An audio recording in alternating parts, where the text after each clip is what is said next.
Hi, good morning.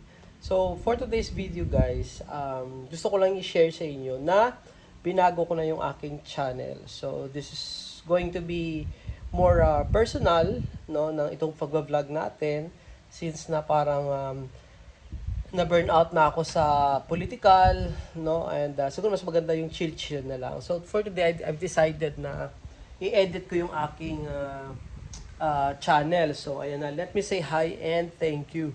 No, bakit ko ginawa 'yun? Dahil nga, 'di ba, we always go out and we meet new people and we say hi. We also say thank you, no, sa mga help na na-receive natin, kindness na natanggap natin from different people. No, so 'yun po yung gusto kong gawin. So anyway, short vlog lang ito guys ang aking gagawin. Papakita ko sa inyo. Alam nyo guys, this is good, no? Pag mahilig kayo sa mga plants, ito po yung plants. So, ilalagay nyo sa inyong mga rooms. Ayan.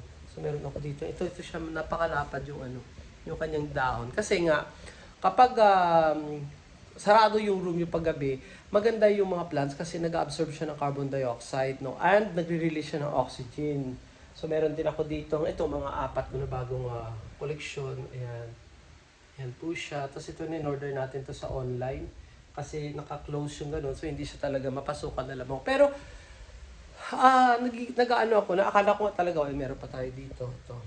Akala ko talaga, papasukan siya na lamang. Pero hindi naman, katulad nito, papakita ko sa inyo. O, ito, tinan mo, bagong-bago yung kanyang mga ugat dito. At wala ka naman makita lamok dyan. So, ayan, dito may table ako beside my bed. Ito guys, tingnan nyo po, ang haba na. O, ayan, ang haba. So, ito yung mga plants na pwede talaga sa rooms, no? So, napakaganda, no? Na-notice ko, yung tulog ko, mas lalong gumanda, no? Siguro yung air kasi nga, sabi nga, kasi mga plants, inabsorb na yung carbon dioxide. So, mas malinis yung air na nilalanghap natin kapag gabi. And, yun nga, pag medyo mainit yung room mo, kahit hindi ka mag-aircon, pag maraming plants, di ba malamig siya. So, ayan po yung ating short vlog for today. So, sa mga kahain natin dyan, thank you for watching and abangan nyo po yung susunod na mga vlog ko. Okay? So, God bless everyone. Bye-bye!